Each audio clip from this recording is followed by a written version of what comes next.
You're listening to the Omnicast. I'm your host, Tyler Jacobson with omniphonic.com. Joining me today is Gabe Ratliff with the Artful Entrepreneur. It's a newly launched business. Gabe, why don't you tell us a little bit about that? You bet. Thanks so much for having me here, Tyler. I appreciate it.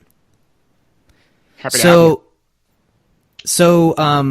you. My story started about 3 years ago when I was laid off from my corporate gig. I was at a startup for almost 4 years, and I not only drank the Kool-Aid, I made it. I was absolutely just 100% devout to the work I was doing. I love the startup environment. I love that, like, how nimble and exciting it is. I love the energy. One of the things that was a struggle, though, is it's a grind. It's a hard grind, and I had been on that grind for a long time. And when I was laid off, I asked my wife, like, "Hey, give me a little bit of time. Give me a few weeks." I had severance, so I had a little bit of a buffer, and I said, "Hey, let me have a little bit of time to figure out where I want to go and what I want to do." And so during that time, I really did a lot of deep work. I was meditating. I was in really bad shape from the work I was doing. I mean, I was like physically, mentally, spiritually just not in a good place. So I started meditating. I was getting back into working out and just getting back to me and focusing on me. And I also did a bunch of deep work, like ancient Tibetan death meditations. And that's right. That's what I said. Yeah, I want to ask you about that. I'm going to come back to that. Yeah. That one usually gets a little pause. But the reason I was doing these things is because I'm a creative. I've been a creative my entire life, whether it was on the music side or the graphic, drawing, illustrating, as well as photography and video. And I've been in video for a long time. And so I was at this place where I'm like, do I want to captain my own ship? Am I ready? Can I do it? Am I an entrepreneur? I mean, a lot of these questions, a lot of us go through as entrepreneurs. And I was in this place of I really wanted to figure out what I wanted. Like, what did I really want to do? And so part of that meditation that I did, it gets you into this space, right, where the whole point of it is that it puts you into this space where you start to really break through what's important to you. And you start to really think about, what is it that I really, really want? Like, if I was on my deathbed without having to actually go through those motions physically and go through that strain, at least in this context, right? Like, we've been through that with family, we've been through that with friends, but it's something that, when your life is moving along, you're not stepping back and thinking about that, right? And I decided, like, I really want to take this time, and I'm a lifelong learner, so it was just another thing that I was like, what? I have this time. I'm going to do this. And so I did. I dug in. I did a lot of work. I was on LinkedIn, Creative Live, which I'm a huge fan of. And this death meditation was actually in a course called, I believe it was called Finding Your Creative Purpose, something along those lines, with Anne Ray, who's a painter out of San Francisco. And I was like, well, that's me. I'm trying to find my creative purpose.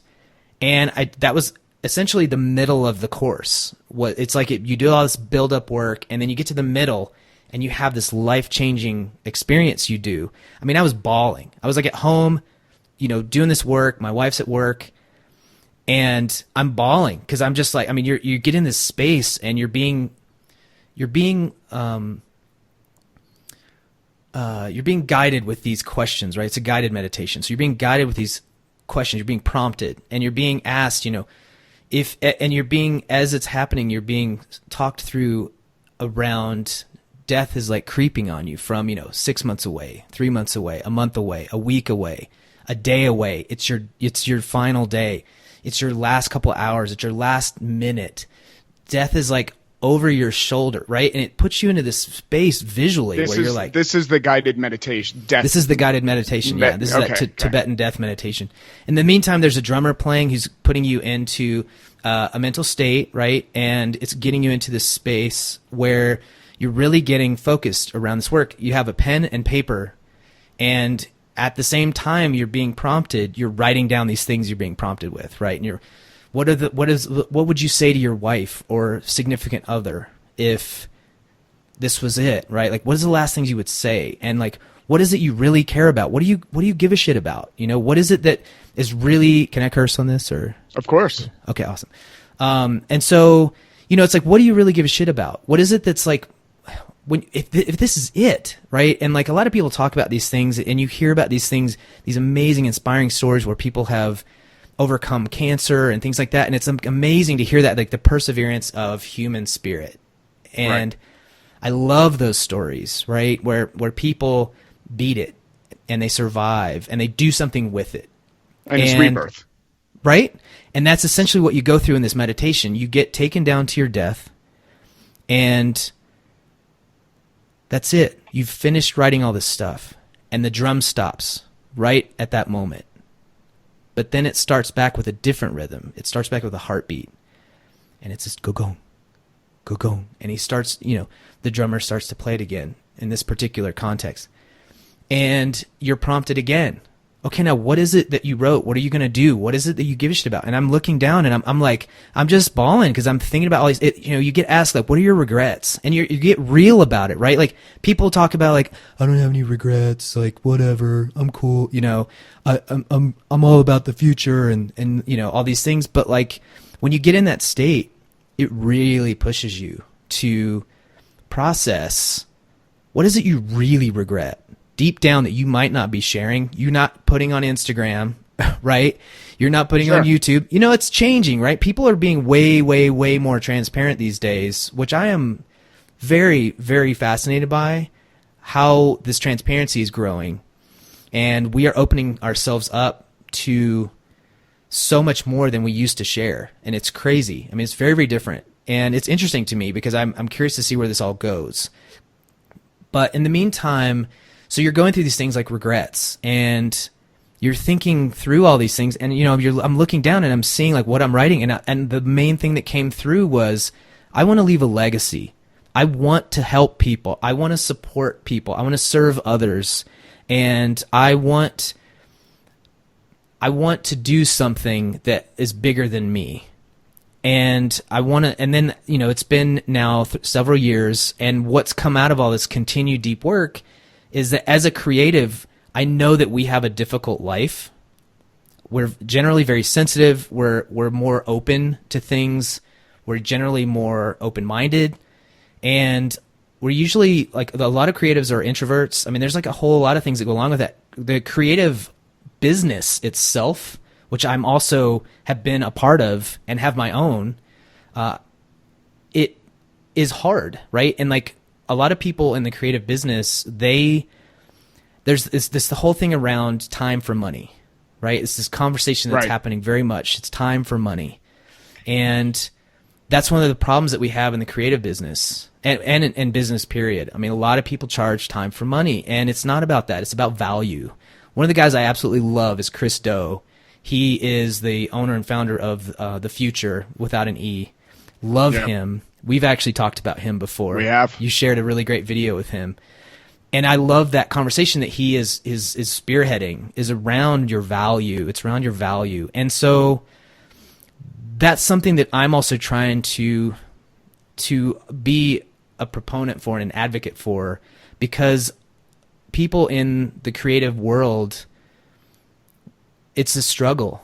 Because it's a personal thing, right? Like creativity is a personal thing, but when you're putting it into this business space and you have to ask for money for it, it can really bring up some barriers for people. And there's a lot of doubt. There's a lot of insecurity, right? Because it's this thing that you're doing for you. And when it gets out of the passion and becomes profit, it really starts to have this different space. I'll tell you, one of the things that I've found in my own meditation is, and it's a very frustrating thing, is that enlightenment and capitalism don't necessarily align. And so when you find that you have to actually make them align because your survival depends on it, it can be a difficult thing. Yeah.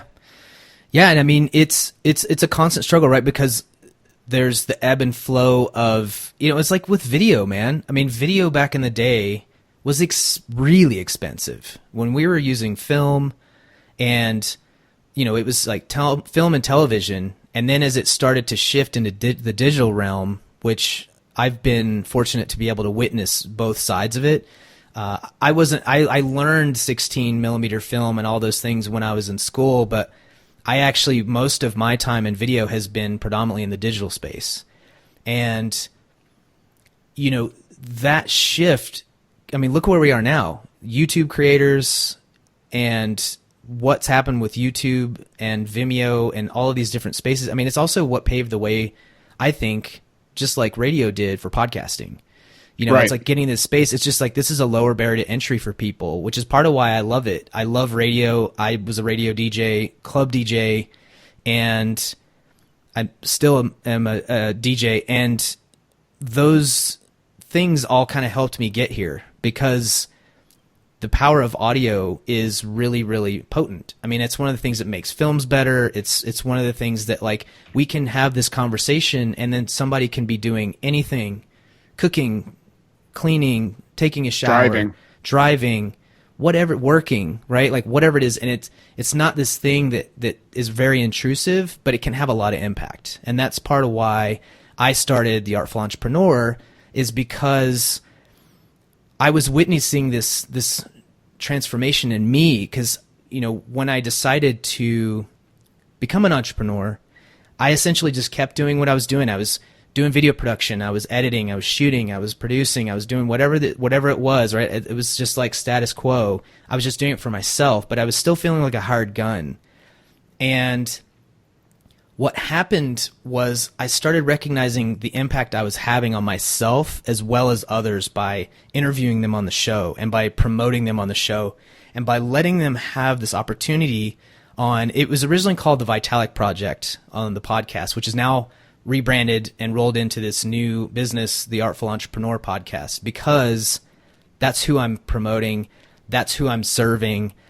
That's who I'm speaking to right now, is these people, whether you're a creative or not. Creative can be a big capital C or it can be a little creative C, you know, and as entrepreneurs, we have to be creative and constantly be following the ebb and flow of business and our passions, and have to be nimble with the way things are changing in our landscape. And so that was something that I was seeing that was coming through the work I was doing, and it all stemmed from, like, I wanted to do this thing where I was tapping into people's story and telling who, you know, getting into their life, like how did they get here? How are they living their life filled with vitality and creativity and fulfillment? You know, how do you do that?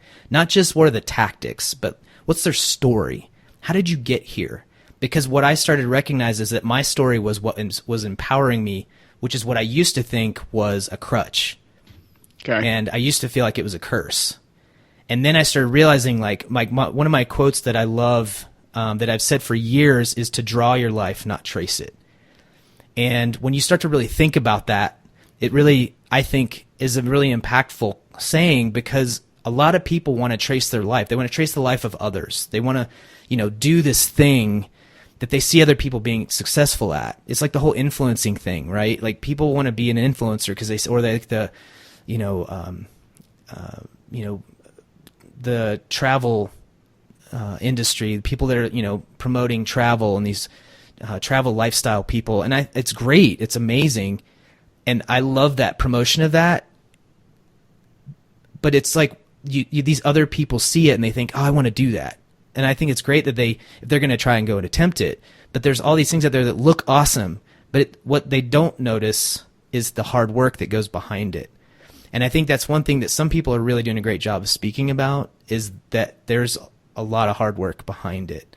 And that's where I think this has the opportunity to really help people, because there's so many of us that are going through this, right? And there's so many of us out there that we have a voice, but they might not be using it or feel like they deserve it and that they're worthy. And that's like a big myth that I hear from people that I'm teaching or that I'm coaching or that I'm talking to about podcasting. They're like, I don't feel worthy. I don't feel like I have a voice. I don't feel like, I'm not a techie. I don't like my voice. And there's too many podcasts, there's too many people out there, there's too many influencers, there's too many experts. I'm not an expert. There's like all these things that we say, then they're all bullshit, right? It's all bullshit in our brain, because it's the same thing with TV. I mean, look at what's happened with TV. People kept saying superhero movies were a trend and they're going to die out. No, they're completely going the other way. They're now just branching out, and everybody's finding their little piece.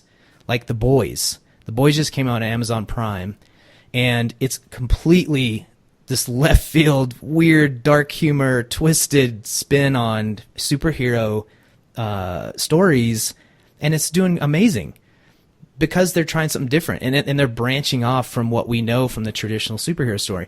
And that's like a really niche thing, but it's gotten so huge. I mean, Marvel is not what it used to be. It's now a behemoth. I mean, obviously now it's owned by Disney, but it's a behemoth in the industry of cinema and not just comic books. Hold on here just for one moment, though. Sure. Because we're getting really deep into what the Artful Entrepreneur is, but we're not getting shallow on what it is. I mean, just directly, what is the Artful Entrepreneur? Just what's the elevator pitch? Because I'm hearing podcasting, I'm hearing about finding creative purpose, but what is it? Just as quickly and succinctly as you can. Sure. Yeah. I mean, the focus of the Artful Entrepreneur itself is around supporting creative entrepreneurs to find their voice and to grow their business by marketing themselves, by speaking about the thing that they're so passionate about, and like finding. Is it consultative? It is. It's. Okay. I offer one-on-one and group coaching programs that I work with people. It's a 3-month program, and they both use the same curriculum. And I teach them on how to podcast in an artful way that speaks to their passion, what they're curious about, what they're an expert on, whether they think they are or not. We all are about certain things, and it's like the thing that's so fascinating to me is, I have a media company, Gathora, and I've been doing the media company for 3 years now, but what I found was I love the producer side, I love the creation side, I love the storytelling, but what I found through podcasting is this purpose that's tied to my passion, and now it's taking me on this path that I want to share with others, that we can have this. You're doing this, right? Like you're doing this. Mm-hmm. Your passion is marketing, but it's also your business. But you can have these conversations with people like me that are so illuminating. And that's the power of podcasts. It doesn't matter. It's that whole thing around, 1,000 followers is all you really need to be successful. And I totally believe that. I believe that it's not about quantity, it's quality, right? It's getting your message out there to the people that are, whether you believe in tribalism or not, getting your message out to your tribe and like the people that understand and that can support you, and we can all be in this community together, lifting each other up. And I'm a huge proponent of that, the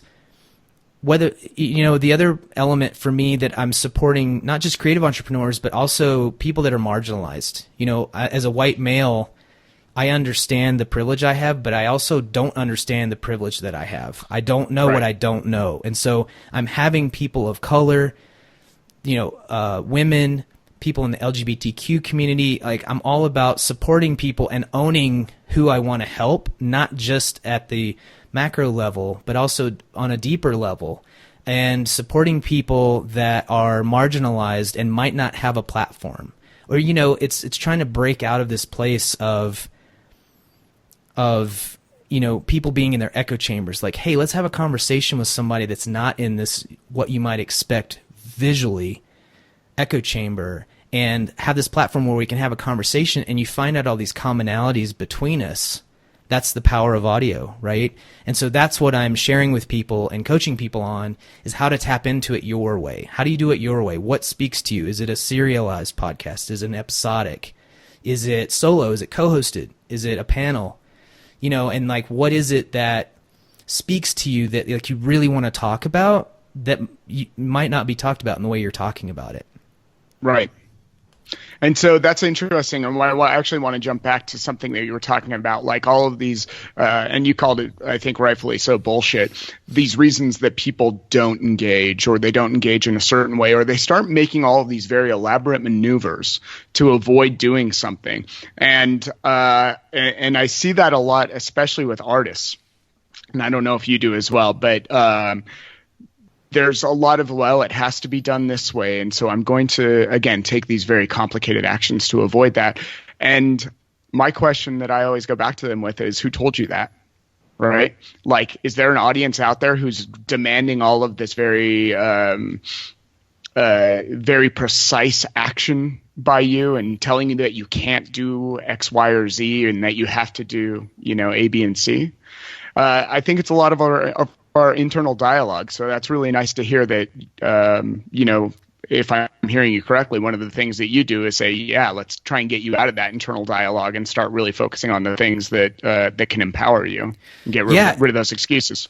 Yeah, exactly. And because what happens, Tyler, is as you start to do this work, which I'm sure you can speak to, you've been now doing it for a while, as you start to have these conversations with people and you start to act, it's one of the best ways to get out of self-doubt, right? Is act. Take action. Don't think it. We try to think our way out of a lot of stuff. I do it. I'm not speaking like I don't. I deal with it all the time, right? We deal with it, every day into some form. Like there's the whole thing about comparing on social media and like people showing their best self. And that's another thing, speaking to the transparency I was talking about earlier, people are getting more and more open to both sides of, their breakthroughs, their challenges. And I think that's part of the thing that I'm loving seeing that. But the whole concept of the transparency, I think, is just fascinating. People are wanting to share more, and I'm really excited to see where this goes. But in that action that we take in doing this, and it's such a low barrier to entry, podcasting is not super expensive, and it doesn't take a whole lot of work to actually communicate with somebody. We do it every day, right? So the barrier to entry is really, really low. The thing that people put in the way is, it's this big daunting thing. I can't do it. And that's why I do a 3-month course, because I break it out. It's actually 4 sessions, but over 3 months. So, the 4th session is where you've finished your first 3 episodes, and we can share in that glory that you've done them. They're done. It's finished, and it's been over 3 months. So that's enough time to get the work done and to keep the accountability there. But it's not too short. It's not too long, right? It's not this like a year thing like a film. It doesn't have to take that long. But it allows there to be this space for things to sit. And I like to process things and to like kind of feel into them.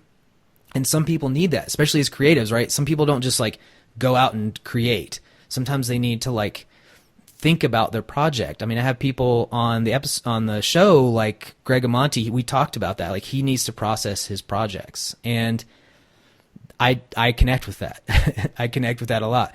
And as I just rebranded the podcast, I had to like think through like, do I want to change the music? Do I want to I have to change the intros and outros? How do I want to do that?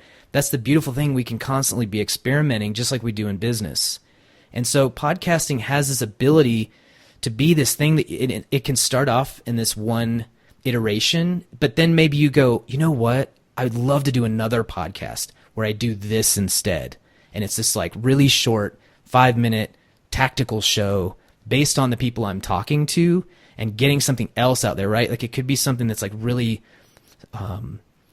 also fulfilling, but is maybe like a little bit more on the like business side or creating a funnel. Yeah, something like actionable where you're creating a funnel or something, right?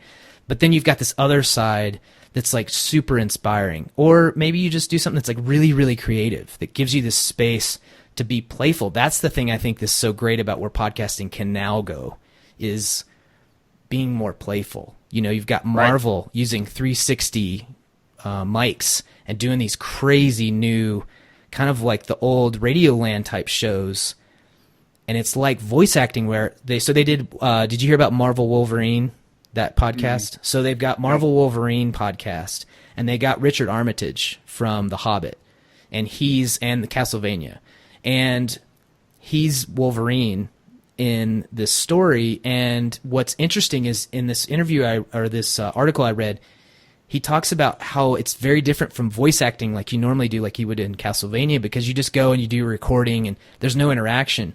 Well, they're actually setting up 360 mics and having the actors interact. So if there's a brawl, a bar brawl in a bar in Canada with him and somebody, you can actually hear this engagement between them in the room. So they're playing around with the tech side of storytelling and how they can kind of bring that comic element into an oral space. as Right. opposed to just visual. And so, you know, you've got that kind of a thing happening. And then you've got obviously like the serials and the radio labs and the very like high end, highly produced shows. So, I mean, it's got this gamut of options for people. And that's why I think it's so great, especially with creative entrepreneurs, right? They have this whole ability to get creative and to think about how can I do this for me, but how I can really showcase myself and what I'm doing in the world, to use that as a way to have this platform for people to see you and to be heard. Right.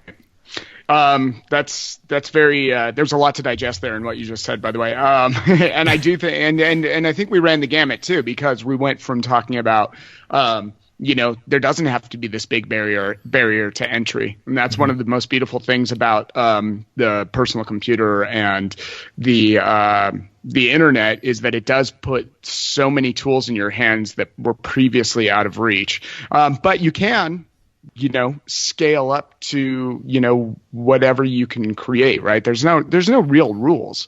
Nope. And in marketing, we talk about minimum viable product, right? Which is, what is the least amount that you need to do to establish some sort of viability?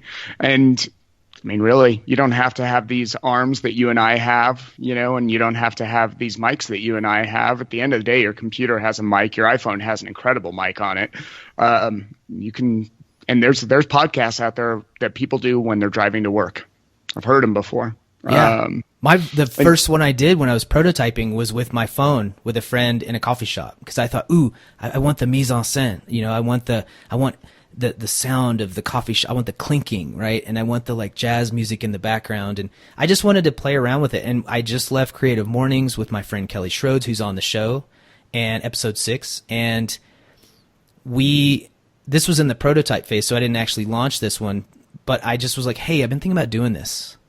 Right. And would you mind? Like, I love your story. Can I interview this, or can I record this? And she said yes, and that was it, you know. And obviously, there is there's the level of professionalism you want to have, especially as someone who is a producer, that I realized around the audio. But like, it's really, I think what's happening now, to your point, is it's really more about getting the content out there and getting however you need to do it, whatever you're able to do. And then you just figure out from there, okay, I'm really feeling into this. I love it. What's next? How can I take it to the next level? Right. And I think that, and then there's the other side of it, right? Like, so maybe you do want to come across as more professional. The other thing you could do potentially, though, is come in as, show up as authentic. Maybe it's not as professional, but it does come across as more candid, which has that authenticity to it. Yeah. So again, there's not really rules here, and there's not even rules around perception or how seriously people will take you. Sometimes people are going to take you more seriously if it does come across as more candid and authentic. And I think, you know, This American Life is a perfect example of that, because a lot of the interviews that take place there are almost like this. It's, you know, grab a recorder, put it in your hand, and then go talk to somebody on the street. Yeah, exactly. So who shouldn't be podcasting? We got about another 10 minutes we can go here. Who should and who shouldn't be podcasting in your view? So my immediate response to that is, I believe everyone should be. And as long as it speaks to them, right? Like, as long as they don't have anything holding them up where they feel like this is not relevant for them. I think this is I'm constantly talking to people, and they'll be telling me, because they'll know what I do, and I'll be talking about the show and like who I love to support, and they will start to tell me about what they're doing, and I'm immediately producing in my mind like, oh, that would be so awesome. You could totally do this, and give you that platform to speak to this thing. So in my mind, I think everyone has the opportunity. There's 750,000 podcasts at this point today. They're not going away. Last time I checked the stats, it was 700,000. So 50,000 more podcasts in probably about 1 to 2 months. So they're not going away. And that's why I was saying earlier about the 1,000 people. Like, a lot of people really care about these like massive YouTube numbers. They want these like, millions, and like the award you get after you get X number, 100,000 or 1 million or whatever. And you get these like plaques and everything. And that's all great and everything. But again, that's getting in that comparison thing. And it's really about the first 10 people that you get, right? And then the next 10 people, and then the next 10, because then it starts to grow exponentially, right? Because then they're talking about you. And it's really about, honestly, it's really about serving the one person and having that one amazing fan that's a super fan that just like cannot stop sharing your stuff, that's just really devout to what you're trying to do. And then they can keep, because then they're the ones speaking for you, right? It's like a testimonial. And then you get that next 10 people. And then it keeps going. But my point is just that it's really not about these like massive numbers. It's around the serving that you're doing of others, that you're, it's around the purpose, right? But it's like, for me, I'm passionate about this medium. So it's easy for me to say, I think this is for everyone. But the reason I'm saying it is for everyone is because it is such a low barrier to entry. Video is expensive. That was one of the things I was seeing in the landscape is it's getting cheaper, right? Because you can shoot with phones relatively, right? I understand the variance, but people are now doing a lot of work just using their webcam and their computer or using their phone, and you can get really great looking stuff. I mean, there's films out that were shot with an iPhone 5. So, I mean, that it can happen. Obviously those were professionals, so they knew how to do it. But there's the potential for it, and I think to your point that there are people are breaking rules now, and I think it's more about the drawing your life and not tracing others. That is more the point around this is something that's obviously working.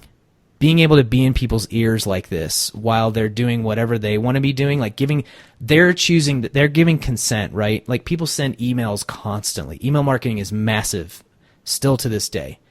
Instagram, social media, Facebook, all that. People are using ads constantly, like throwing stuff at you. That's not always to your consent, right? Like it's now got such an algorithm to it where as when you go to a podcast and you click play because it says something to you and you've made consent, but you can have this thing in your ears over the next 5, 10, 20, 30, an hour, 2 hour, however long for the episode that can move you and inspire you and give you information just like you can from watching YouTube videos, but you can do it anywhere. You don't have to be watching. You can listen to it while you're driving. It's kind of hard to watch YouTube videos when you're driving. And that's the thing I think is so powerful about podcasts is that we can have this conversation and have this really intimate conversation like this, but then so many others can listen to it and be impacted by it to then go out and do something, like take an action because we took an action. Okay. Yeah, and I think you answered the last question that I had too, so I'm not even going to ask it. So I think I'm kind of developing a deeper sense of what your mission is here. So again, correct me if I'm wrong, but it's almost like because this gets turned into a podcast, because you are leading people down, entrepreneurs, creatives, down this podcast road, it's also about finding your why and your voice before you create that series. The series is just actioning it, finding that value, right? Finding that strength and expertise, and then this is how you're going to action it, or one way that you're going to be able to action it, but you can action it in all sorts of ways. Well, absolutely, and that's the thing, it evolves, right? Like mine started off, I was running on a beach, I was visiting family for the holidays, and I was thinking this whole concept around producing a show around like the Life Project, right? And I started thinking like, oh, I don't want to use the Life Project, that's too easy, it'd be hard for domains and all these things, right? I got into this whole like tech side thing, like thinking through like the logistics, and I was like, well, what about the Vitalik? Like that means pertaining to life. And so it started as the Vitalik Project, and it's now evolved in this whole thing where now I'm coaching people on podcasting while also being a podcaster. And so it's changed my life, and it's changed how I'm showing up in the world, who I'm interacting with, who I'm supporting. It's just evolved, and I'm continuing to be drawn in these ways and guided in the work that I'm doing. And it all started from a place of curiosity and expertise. And then it just got continually refined. And that's the thing I talk about in the program is it starts from those places. Curiosity. What are you curious about? But then what are you an expert in? Like, what is it that people say you're really good at? What is it that people, like, you're an awesome DJ. You're an awesome marketer. There's like all these things about you that I know you're a go-to for those things. And like, those are the things that you start thinking about, like, what is it that fills me up? Because this is the other thing I want to talk about. This takes some time and it takes some effort, right? There's a commitment to it, but that's something you can give that's free, right? Right. And that's the thing. That's where that low barrier to entry, that can be a barrier to entry, but it's really all about you and taking the time to think through. That's where the curiosity and expertise come, because you start thinking about these things that you really give a shit about, right? And that you have something to say. It doesn't matter if you have a PhD in that thing. It just is like you've been doing it for a long time, however long that is, and right. You're curious about it and you're passionate about it. Because then it's just like having a business. If you're going to have a business, you damn sure better be into it, because it gets hard. And when it gets hard, you want to be in that space of there's something that you're still curious about every day. Like, what's next? How can, and I'm all about personal development as well, as a, like I said, as a lifelong learner. And so I'm constantly using this as an element for me to be able to work through and continue on this path that I started 3 years ago of like, how can I continue to improve? How can I be my best self? How can I live the example I want to live for others and stop just sitting on the sidelines, flipping through my feed, hearing people bitch and moan and complain or talk about how awesome their life is, whichever it is. I want to go out and live that example so that others see that example and are inspired by it or impacted by it in some way that maybe gets them off the sidelines, because I was tired of being right. in that place. And that's another opportunity that you can have in this medium, is to have, like, you have a voice. Nobody can stop you. There's nobody that's going to shut you down. And there are people that will listen. Again, right. It's just like finding those people, just putting the work out there and continuing to talk about it. And it takes a minute, but it's also finding what you're going to say too. Again, you're stepping up to that megaphone. You damn sure better have a purpose behind it. And so again, that's where, what it sounds like is very interesting about what you're doing. Yeah. And I think we're finding that purpose. Yeah. Yeah. And I think, because that's really where I feel like we're heading, is a place of, I think that's part of what, at least a lot of the people I follow, I feel like it's really important for us to get past, my wife and I have been on this minimalist kick for a while now, and are just continuing to slim down the possessions we have, because what we've recognized, we both love to travel. And that's why I mentioned travel influencers earlier, because I see them and I'm like, that's so awesome. And I love that they're out there doing it, and they're just doing it. They're breaking those rules. They're figuring it out. They're going out and doing it. And we love that. We love experiences. We love culture. We love food. We love all the things that come from getting out of your backyard and all the learning that can come from it. And that's the thing that I think is so powerful with this, is that you can continue to use these things to evolve, right, and to be a better self. And the other thing about taking action, right, is it breaks that whole concept of self-doubt, because you're too busy helping others and like doing something that is important to you, and it's not just a superficial thing, or being focused around this stuff, these things that you can't take with you, but you can have this stuff internally that fills you up, that you can push out into the world. And when I do my gratitude in the morning, I've been it's hard for me, but I've been trying to journal.